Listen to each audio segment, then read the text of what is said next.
레이부터 하겠습니다. 1장 1절에 보면 여호와께서 회막에서 모세를 부르시고 그에게 말씀하여 이르시되 할 때, 이게 회막이라는 단어가 중요해요. 왜냐하면 출애굽기 40장 34절 한번 보시면 거기에 구름이 어디 위에 덮였어요? 회막 위에 덮였어요. 그러니까 이 용어가 어떨 때는 회막, 어떨 때는 성막 막 이래요. 그러니까 뭐 그 의미는 우리가 지금 중요한 게 아니고, 여기서 레위기 1장 1절 가로넣기에서 회막이었다는 것을 기억해야 됩니다. 그래서 회막에서 모세를 부르시고 해서 회막. 그리고 이제 3절에서부터 보면요, 3절부터 9절까지 내용은 그 번제에 드려지는 제물을 어떻게 처리하는가예요. 그러니까 제물은 누가 갖고 오고 각은 누가 뜨고, 그리고 그것에서 나온 피를 제단에 뿌리는 사람은 누구인가, 이거를 정리해야 되거든요. 우리 천천히 한번 다시 같이 볼 건데요. 3절에 보면 제물을 소로 갖고 왔어요. 그러니까 번제는 불로 드려지는 제사거든요. 그래서 소로 가지고 이제 소를 불에 태우기 위한 작업을 하는데, 3절에 보면 여호와 앞에 기쁘게 받으시도록 드리는데요. 어느 앞에 있어요? 회막문에 있어요. 회막문. 회막문이 어딘지 알아요? 그러니까 여기 이제 동쪽에서 이렇게 들어가면 여기에 번제단이 있어요. 그리고 그 다음에 성막이 있거든요. 그 번제단과 성막 사이의 문을 얘기하는 거예요. 여기 동쪽으로 들어가는 문이 아니고, 여기서 말하는 회막은 성막인 건 이제 아시겠죠? 그러면 문 앞에서 드리는데, 여기서 그가 누구인지를 알아야 됩니다. 번제물의 머리에 안수해요. 뭘 안수하겠어요? 자신의 죄를 안수하겠죠? 그럼 여기서 그는 제물을 드리는 사람입니다. 맞죠? 그렇게 하면 이 사람이 번제물 머리에 안수를 하는 거예요. 그 안수는 자신의 죄를 이렇게 전이하는 거죠. 그리고 5절에서 그는 여호와 앞에 수송아지를 잡은 거예요. 그러니까 수송아지를 잡는 거는 제사장이 아니고요, 그 제물을 드린 사람이에요. 그러니까 여기는 굉장히 고급스럽게 표현되어 있지만 잡는다는 게 죽인다는 의미잖아요. 그리고 5절 중간에 보면 아론의 자손 제사장들이 그 피를 가져다가 회막 문 앞 제단 사방에 뿌리는 거예요. 그러니까 회막 문 앞 제단은 뭐예요? 번제단을 의미하는 거예요. 그러니까 거기서 이제 나오는 피를 가져다가 피를 뿌리는 사람은 제사장인 거예요. 그러니까 잡는 사람은 제물 드리는 사람, 거기서 나온 피를 번제단에 뿌리는 사람은 제사장. 그리고 6절에 보면 이제 번제단의 가죽을 벗기고 각을 뜨잖아요. 그죠? 각을 뜨는데 그걸 누가 해요? 제사장이에요? 그가 하잖아요. 그러니까 제물을 드린 사람이 가죽을 벗기고 각을 뜨는 거예요. 그리고 7절에서 이제 각 뜨고 가죽 다 벗겼어요. 그래서 제사장이 제단 위에 불을 붙이고 불 위에 나무를 올려놓고, 8절에서 그 뜬 각과 머리와 기름과 제단 위에 불 위에 있는 나무를 벌려놓고 내장과 정강이를 물로 씻고, 그리고 전부를 제단 위에 올린 다음에 불로 태우는.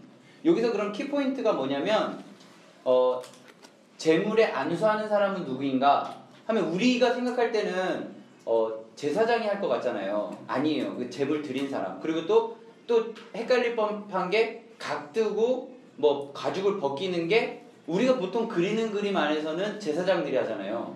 그게 아니라 번제물을 드리는 사람이 한다는 거. 그게 키포인트예요.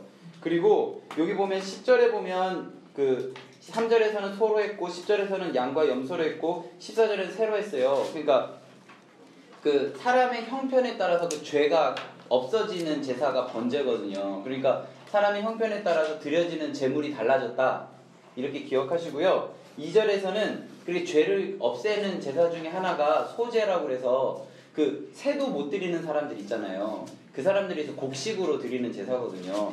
그래서 2절에서는 중요한 게 11절에서 2장 11절에서 누룩을 넣으면 안 돼요. 누룩, 그러니까 이스트 있잖아요. 이게 부풀리는 거, 누룩 넣으면 안 되고, 또 꿀도 넣으면 안 돼요. 그죠? 11절에 누룩과 꿀은 넣으면 안 됩니다. 이거 제일 중요한 거고 시험에 많이 나왔기 때문에 뭐 다 알 거라고 생각하고요. 꼭 넣어야 되는 게 있는데 13절에서 소금을 꼭 넣어야 됩니다. 소금을 꼭 넣어야 돼요. 이거 할 때 우리 민수기 18장 19절 한번 볼래요? 민수기 18장 19절. 이 소금은 어떤 소금이냐면요, 18장 19절 하반부에 보면 나오는데 영원한 소금 언약으로까지 연결이 되어져요. 그러니까 소금을 왜 뿌리냐라고 물어보면 이 제사를 통해서 하나님이 나의 죄를 씻어주신다는 언약, 약속을 의미하는 거예요. 소금의 의미는 약속의 의미예요. 그러니까 우리가 생각할 때 레위기 2장에서 소제할 때 소금을 꼭 넣어야 된다, 여기서 끝내지 마시고요. 소금을 넣을 때 이 소금의 의미는 하나님과 인간 사이의 약속을 의미하는구나 라고까지 생각하시면 민수기 18장 19절에 영원한 소금 언약까지 이렇게 연결이 되어지는 거예요. 자, 레위기 3장 갈게요. 레위기 3장. 레위기 3장은 제사가 어떤 제사예요? 네? 화목제죠. 화목제는 말 그대로 화목하게 그 지방, 그 같은 지역에 있는 사람들 화목하게 하는 제사예요. 그 말은 뭐냐면 번제는 다 하나님께 드려지는 제사거든요. 다 태워야 돼요. 그런데 화목제는 일부분만 하나님께 드리고 나머지는 같이 모여서 먹는 거예요. 그걸. 그러면 여기서 중요한 것은 드려지는 제물이 비둘기 같은 거 될까요? 안 되겠죠. 같이 먹어야 되는데 비둘기 하나 가지고 어떻게 먹어요? 그러니까 제물의 크기가 굉장히 커요. 그러면 여기서 중요한 것을 나중에 나오니까 넘어가고요. 그냥 그런 개념만 지금 갖고 계세요. 4장에 보면 속죄제 보이세요? 속죄제? 속죄제는 드리는 사람에 따라서 제물이 틀려져요. 그것만 외우세요. 지금은 3절에서 제사장은 흠없는 수송아지로 속죄 제물을 삼아요. 자, 제사장의 속죄 제물은 뭐라고요? 흠없는 수송아지. 그리고요, 쭉 넘어 13절. 이스라엘 온 회중의 제물은 14절에 수송아지. 자, 제사장은 흠없는 수송아지, 이스라엘 온 회중도 수송아지. 같죠? 그리고 22절 족장에 대한 부분은 23절 순염소, 27절 평민은요, 28절에 보면 암염소. 오늘은 여기까지 하겠습니다. 각 그룹별로 드려지는 속죄 제물이 틀리다. 그 네 가지는 이런 건데 제사장하고 회중은 같다. 여기까지 쭉 넘어가서요. 쭉 넘어가서 7절 보시겠어요? 5장 7절. 그런데라는 표현이 이어지면서 만일 그의 힘이 어린 양에게 못 미치면, 그러니까 드려지는 제물을 살 돈이 없으면 집비둘기 괜찮다, 산비둘기 괜찮다, 속죄하는 내용이니까. 이 11절 만일 비둘기도 힘들어요. 그러면 어떻게 하라고요? 아까 소제처럼 곡식도 돼요. 그러니까 여기서 말하는 속죄 제물은 먼저 규정된 건데, 이 속죄를 하는데 힘이 붙이면 그 이하 비둘기도 되고 그 이하 곡식도 된다. 그러니까 번제를 생각하시면 돼요. 그래서 나중에는 이제 성경을 읽어가시면요, 제사가 두 개만 남아요. 번제랑 화목제만 남아요. 번제는 그러니까 죄를 씻는 거는 그냥 다 번제로 묶어버리는 거예요. 그리고 화목하게 하는 것은 화목제 하나로 이렇게 친교의 개념으로 하면 화목제로 남는 거예요. 그래서 속죄제도 어떻게 보면 아까 번제랑 소제 묶어놓은 느낌이 들면 되는 거죠. 그럼 제가 지금 가르쳐드리지 않았는데, 만일에 우리 힘이 붙여요. 아까 번제 소제 개념이 속죄제라는 개념이 있으면 속죄제로 내가 힘이 붙여서 곡식으로 속죄제를 했어요. 그럼 거기에 뭐가 들어가면 안 될까요? 네, 그럼 똑같아요. 그게 여기 보면 11절에 보면 나와요. 11절 유향을 넣지 말고라는 표현 보이시죠? 맨 마지막에 유향을 넣지 말고, 이런 표현을 보면서 번제랑 소제 소재 개념이 속죄제랑 비슷하구나 이렇게 보시면 돼요. 그러니까 자 1장부터 5장까지 해서 제가 제일 많이 설명드린 거는 번제를 어떻게 드리냐 이거는 꼭 알아야 됩니다. 그리고 두 번째로 조금 여력이 있으면 속죄제를 계층별로 드리는 사람에 따라 다 틀린데 어떻게 드리는지 아시겠죠? 자, 6장도 넘어가고요. 7장도 넘어가겠습니다. 7장 15절 지금 수준에서는 7장 15절 정도 알면 되겠네요. 번제를 드리는데 그러니까 쉽게 말하면 그 아들이 뭐 대학 되면 떡 돌리고 이러잖아요. 이런 식으로 화목제가 그런 제목이 있어요. 사람들하고 같이 막 음식을 나누는 제목 중에 15절에 감사함이 있으면은 화목제물을 드리거든요. 그 감사의 제목은 어떻게 하라고요? 그날로 끝나요. 그날 음식은 그날로 끝납니다. 그런데 16절에서 그 제물이 서원이랑 자원의 개념으로 들어간다면 다음 날까지 먹을 수 있어요. 이해되시죠? 서원과 자원일 경우는 다음 날까지 먹을 수 있어요. 그리고 17절에 보면 나오지만 셋째 날에는 그걸 다 불살라 버려야 돼요. 그러니까 서원과 자원의 개념으로 드릴 때는 2일차까지 드릴 수 있고, 그리고 감사의 제목으로 개념으로 하면 그날, 그럼 그 다음 날은 다 불살라 버리는 거죠. 그리고 계속 반복적으로 나오는 게 제가 다시 한번 설명드리는데, 이런 제물에는 절대 들어가면 안 되는 게 있는데요. 23절의 마지막에 보면 기름은 먹으면 안 돼요. 기름은. 그리고 26절에서 피도 먹으면 안 돼요. 왜 피를 먹으면 안 되냐면요, 피에는 생명이 있기 때문이요. 27절에서 모든 피든지 먹는 사람이 있으면 그 사람은 자기 백성 중에 끊어진다 라는 표현이 있거든요. 우리 17장으로 같이 가볼까요? 레위기 17장에 보면 11절, 레위기 17장 11절, 생명이 피에 있고 피가 죄를 속하기 때문이에요. 그러니까 11절은 좀 체크해 두시고요, 좀 기억하셔야 돼요. 그래서 전체 제사에 피는 들어가면 안 된다. 그 기름도 들어가면 안 됩니다.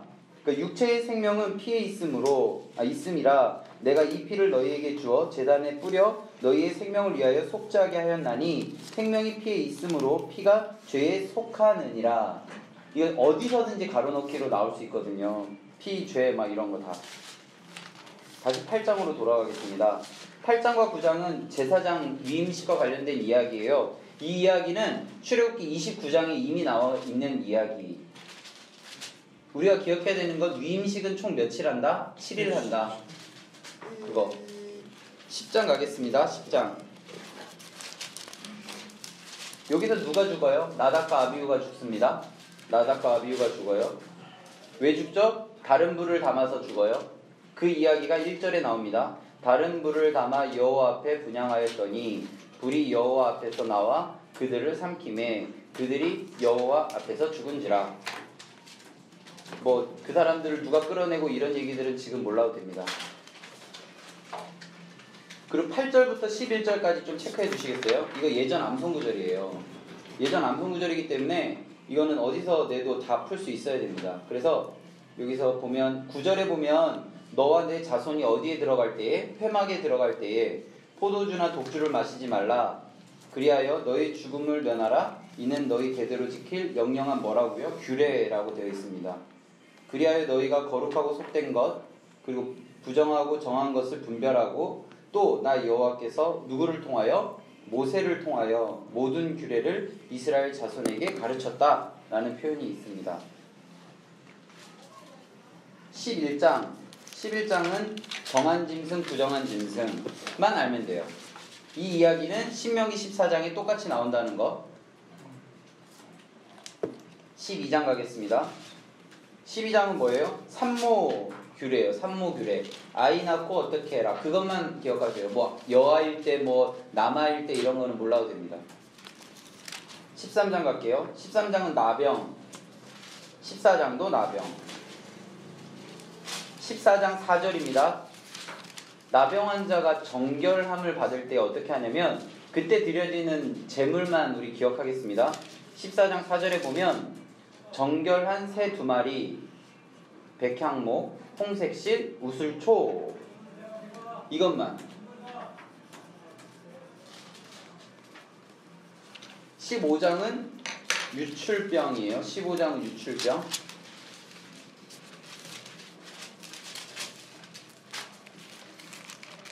자, 11장부터 15장까지는 부정함과 관련된 이야기들이에요. 근데 이 11장에는 아까 뭐였어요? 정한 짐승, 부정한 짐승. 12장은 산모와 관련된 이야기, 13장, 14장은 나병과 관련된 이야기, 15장은 유출병과 관련된 이야기들인데요. 이 이야기에 공통점이 한 가지가 있는데 다 기간이 어느 정도 지나면 그 죄가 깨끗해진다라는 공통점이 있어요.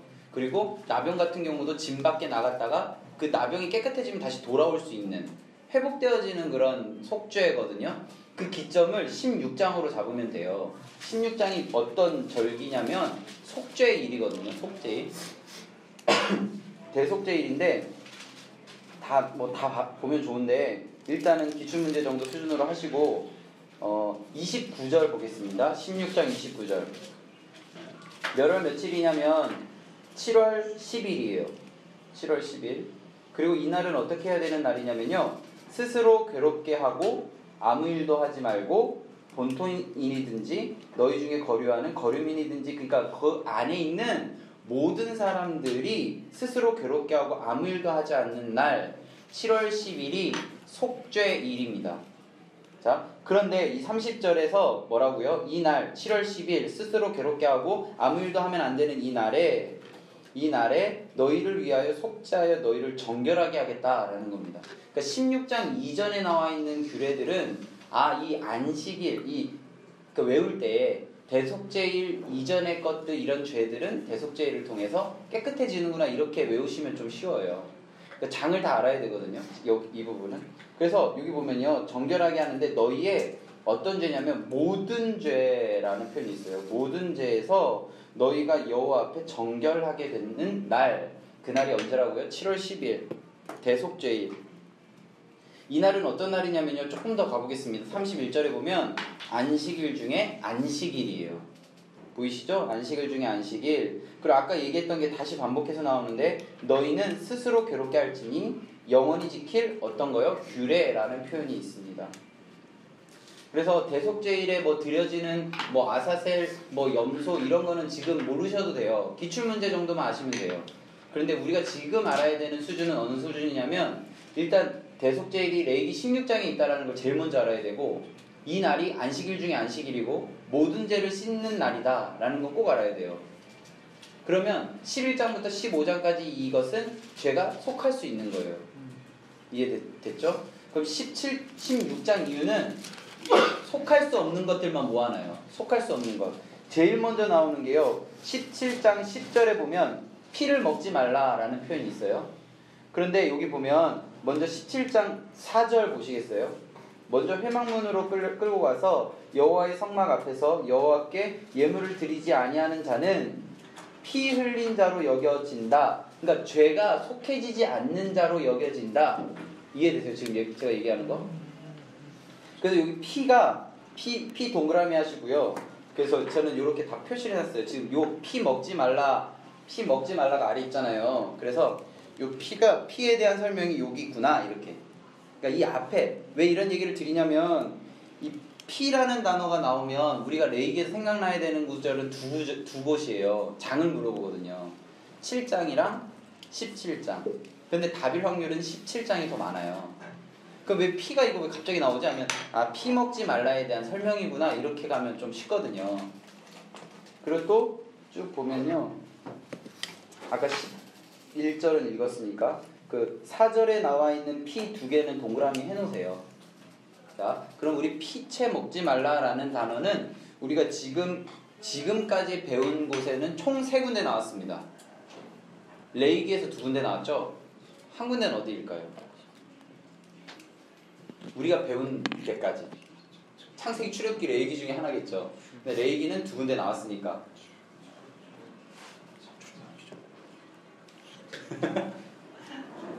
창세기에 나와요. 창세기 어디 나올까요? 죄 씻음과 관련된 거. 죄 씻음. 창세기. 뭘로? 노아. 맞아요. 그렇게 생각해야 돼요. 그러니까 피는 죄와 연결이 돼요. 그래서 창세기에서 노아가 다 끝나고 무지개 언약 한 다음에 피채 먹지 말라는 표현이 있어요. 자, 그러면 창세기 몇 장일까요? 9장이겠죠? 맞죠? 6장부터 9장까지니까.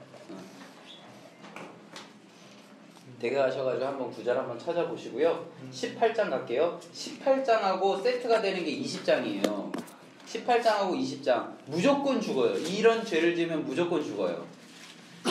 그리고 19장은 이렇게 하면 살아요. 자, 정리하겠습니다. 16장 계속죄를 지나자마자 17장은 피, 18장과 20장은 무조건 죽는 죄, 19장은 이렇게 하면 살아요. 그럼 시험에 뭐가 나올까요? 19장이 나오겠죠. 19장은 1절부터 37절까지 정독하세요.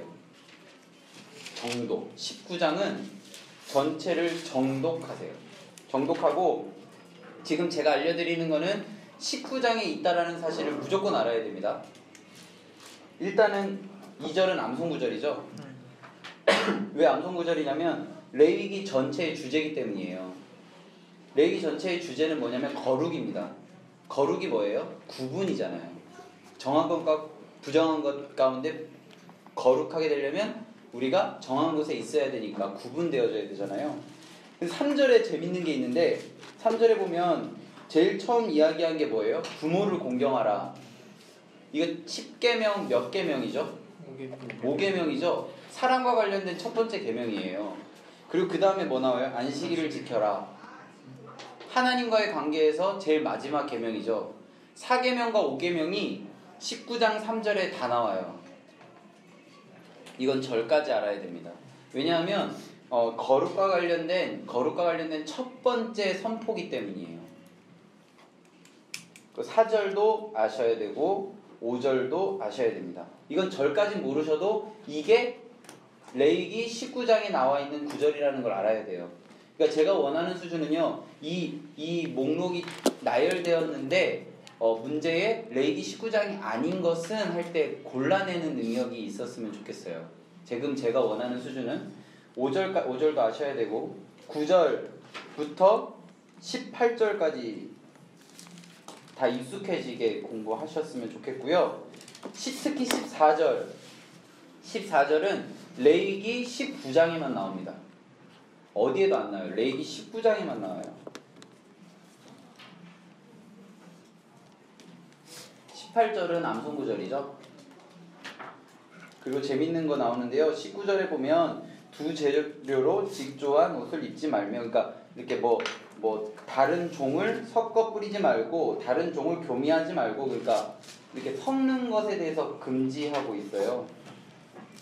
그리고 23, 24, 25절은 이해만 하시면 돼요. 씨를 땅에 뿌렸어요. 씨를 땅에 뿌렸는데 3년 동안은 23절 하반부에 보면 먹어도 돼요? 안 돼요? 먹으면 안 돼요. 그리고 4절입니다. 24절 넷째 해에는 그 모든 과실이 거룩하니 하나님께 다 드려야 돼요.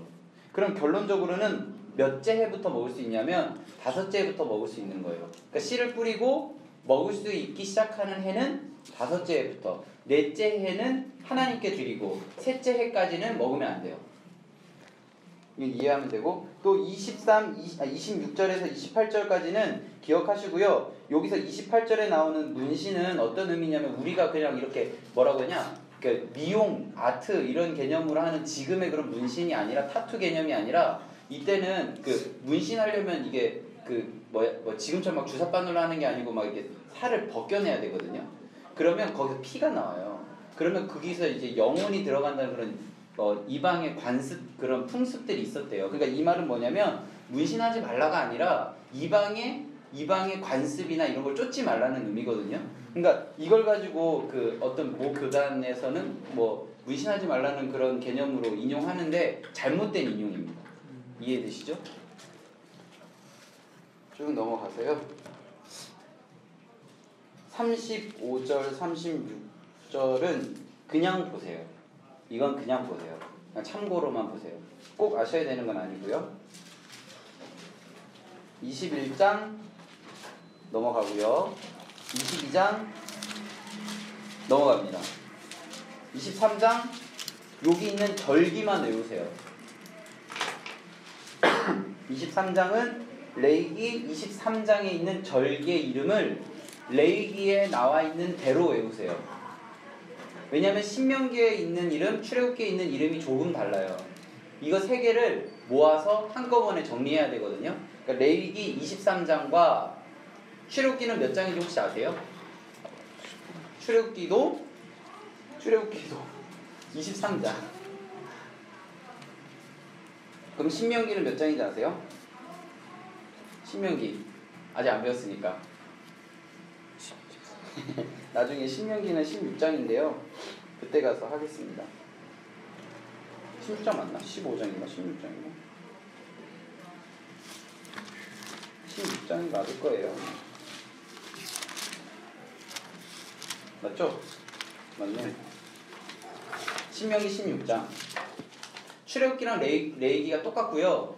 신명기는 16장이에요.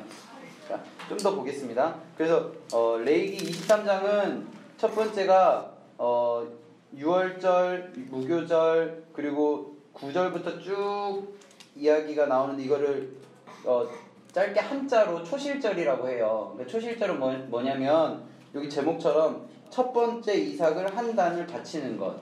여기서 뭐 이렇게 아르바이트 하거나 아니면 뭐 이렇게 직장 갖고 첫 번째 월급을 이제 뭐 헌금하는 친구들 있잖아요. 그런 개념이 여기 절기에서 나오는 거고요. 15절에 보면 재밌는 게 나오는데 제가 충격적인 걸 하나 알려드릴게요. 아까 소재에 들어가면 안 되는 게 뭐였어요? 누룩이었죠. 누룩. 근데 여기 보면요. 17절에 보면 이는 고운 가루에 뭐를 넣으라고 했어요? 누룩을 넣으라고 했어요. 이 시험에 나오면은 굉장히 어렵지 않을까요? 가루 넣기로. 새 소재에만 누룩을 넣을 수가 있어요. 16절에 보면 새 소재라는 단어 보이시죠? 새 소재에만 누룩을 넣을 수 있어요. 예외 규정입니다. 자, 그러면 17절을 교수님들이 많이 시험을 냈어요. 그럼 1. 누룩, 2. 소금 하면 애들은 다 소금을 하겠죠. 이해되세요? 우린 이런 걸 맞춰야 돼요. 그래야 180 이상이 나오는 거죠. 이런 거 다 제가 알려드릴 거예요. 그래서 15절부터 22절까지가 오순절이라고 하는 초실절부터 50일째 되는 날 드려지는 절기예요. 그리고 23절부터 쭉 보시고 26절도 보시고 33절에 초막절 보이시죠? 초막절 보시고 하면 되겠습니다. 그리고 23장에서는 우리가 외워야 될 게 아까 말씀드렸던 절기의 이름들, 그리고 두 번째 몇 월 며칠 날 드리는지 정도만 기억하세요. 그리고 아까 오순절이라고 했던 그 부분에 표현이 뭐라고요? 새 소재라고 되어 있었잖아요. 그 새 소재에는 뭘 함께 드린다? 누룩을 드린다. 그걸 꼭 기억하셔야 됩니다. 이해되시죠? 자, 24장 갈게요. 24장은 오늘 하는 수준으로 하면 5절에서 여호와 앞에 진설병을 드리거든요. 그 진설병, 그 병이 떡이잖아요. 진설하는 떡을 누가 드리냐면 9절에서 아론과 그의 자손들이 드려요. 그러니까 결국 제사장이 드린다는 얘기죠. 근데 언제마다 드리냐면 8절에 보면 안식일마다. 나중에 뭐 불관리하고 이런 것들 다 나오거든요. 자, 떡은 안식일마다 누가? 제사장이. 왜? 당연하겠죠. 진설병이 지금 어디에 있어요? 진설병이 지금 어디 있어요? 성막에 있잖아요. 지성소 말고 성소에 있잖아요. 성막 안에 지성소에 있는 세 가지가 뭐예요?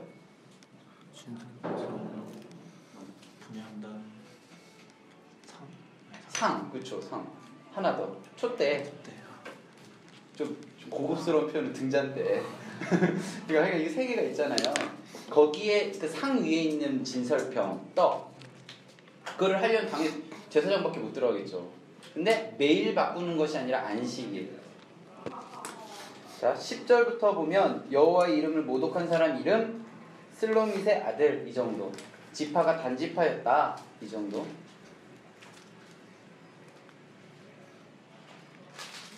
보면 되겠습니다.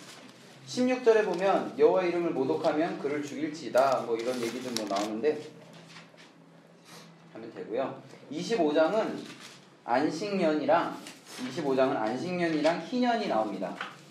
안식년은 7년에 한 번씩 오고요. 희년은 안식년이 7번째 되는 다음에 50년마다 한 번씩 와요.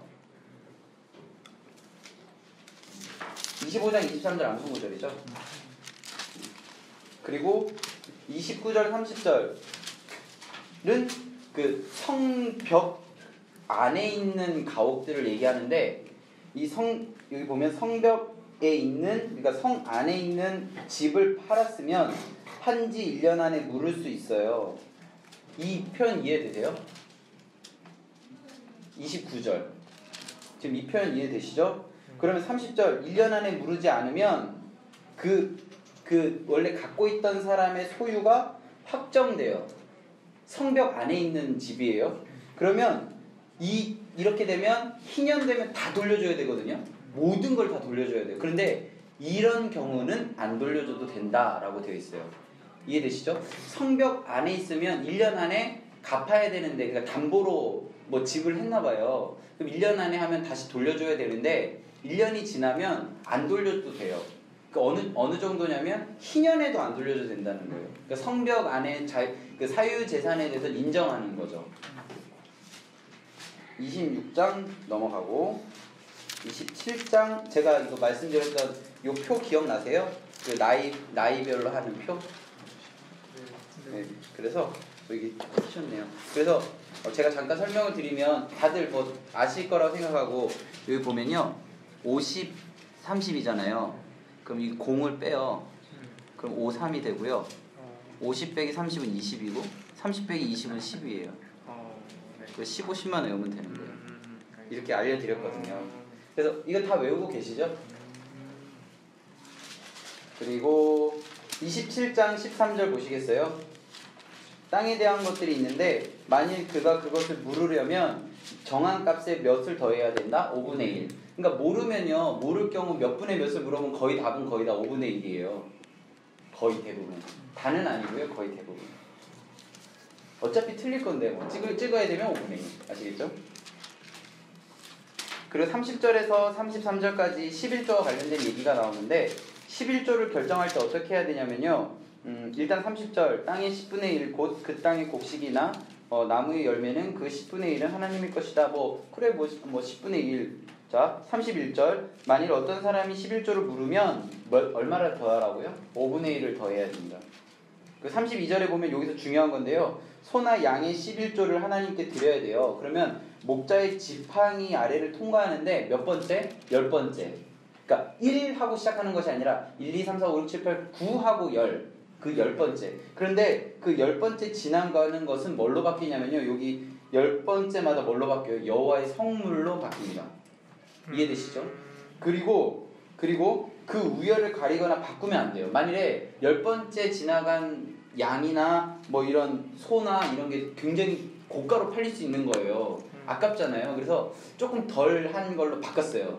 그러면 원래 10번째 거랑 바꾼 것까지 다 여호와의 성물이 되는 거예요. 이해되시죠? 34절입니다. 이것은 여호와께서 시내산에서 이스라엘 자손을 위하여 모세에게 명령하신 계명이라. 여기서 시내산이라는 단어 동그라미 하시고요. 꼭 기억해야 됩니다. 자, 출애굽기는 몇 장에 시내산, 시내 광야에 도착하죠? 19장에 도착해서 레위기 전체의 이야기가 다 시내 광야에서 있었던 이야기예요. 이해되세요? 자, 민수기 마지막 장 보시겠어요? 민수기 36장 마지막 절. 어디에서? 모압 평지에서 보이시죠? 그럼 민수기 어느 시점에선가 시내 광야에서 모압 평지로 장소가 바뀌었다는 얘기죠. 자, 그 위치가 어딘지 한번 볼게요.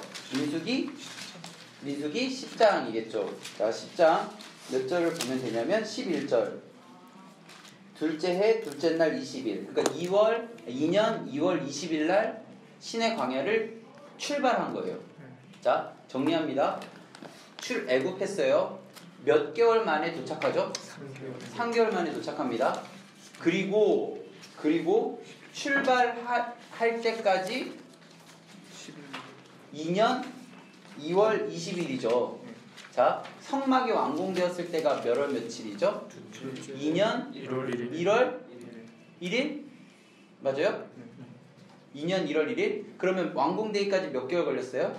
신의 광야에서? 이해 안 돼요? 1년 1월 14일 날 출발했잖아요. 지금 이해돼요? 6월절 이해돼요? 그럼 출발해서 완공되어서 2년 1월 1일이잖아요. 그럼 이 출발할 때가 2년 2월 20일이잖아요.